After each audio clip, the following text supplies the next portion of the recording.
Artificial intelligence, or AI, it's in the news a lot these days. And one of the brighter points of it is the effects it has on the field of medicine. University of Michigan Health West is using the latest tech to get even better results for their patients. And here to explain how that's happening, Dr. Mark Traill, who's using AI in the fight against cancer. Good morning, doctor. Todd, thanks for having me. Very happy to be here. I'm excited to talk about this because, I mean, AI is a hot topic. It gets talked about it all the time. A lot here in the newsroom.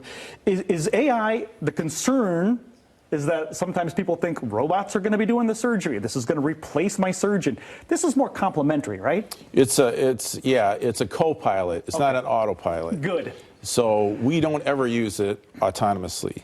There's times when it needs less help. But we're always there to supply that. Absolutely. So it's my assistant. I love that. You've got an assistant, and then you've got a certain algorithm now that you want to talk about that specifically speaks to breast cancer.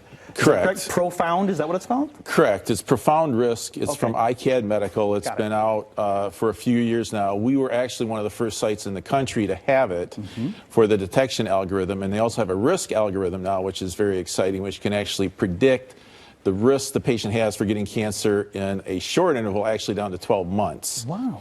So you're using artificial intelligence algorithms to determine whether a patient may be more susceptible to getting breast cancer. Right, correct. And we also use it for diagnosis, identifying cancer on a mammogram. You got to understand, when you look at a mammogram, there's hundreds of images literally in it. Depends on the human recognizing the cancer. And sometimes you just don't recognize things. It's a very reflex mental process.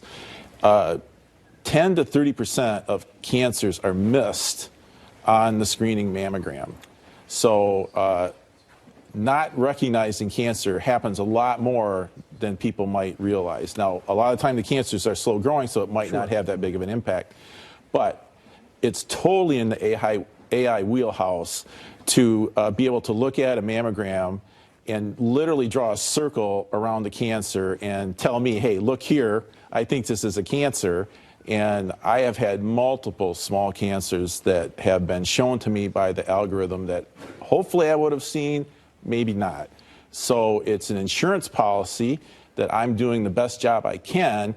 For me, I have a ton of, stress. This is difficult, risky business. At the end of the day now, I'm much more relaxed that I didn't miss anything because I have a second reader, the algorithm, looking over the images with me and telling me if there's anything there. And actually, the performance of these algorithms, we can actually find cancer. The sensitivity is higher than a human. So it's So it does the job even better. Correct. I mean, you need to sort out what's not cancer, which it doesn't necessarily do as well as a human. So, but for the bulk of the cancers that come across my screen, there's going to be a circle around that cancer to make sure I don't miss it. Because of this algorithm? Because of the algorithm. It's able to identify characteristics that are malignant on the picture and tell me, this is where the cancer is. The image-based risk backs the clock up. It can actually detect changes in the mammogram that develop before the cancer is visible to the human. And that's before it's even visible to a human. Correct. I mean, and we hear so much about early detection. Correct. Have you found that this is the earliest detection yet?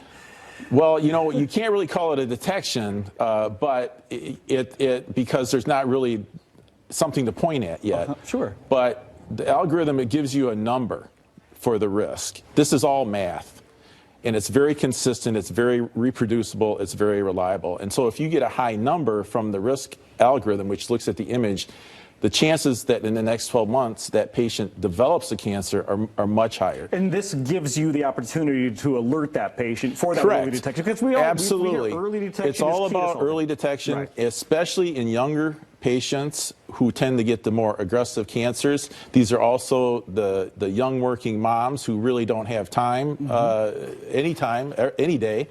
So if we see a high score, it's an alert to that patient. Hey, look, don't skip your next mammogram. Consider doing additional ultrasound. Maybe we want to do an MRI.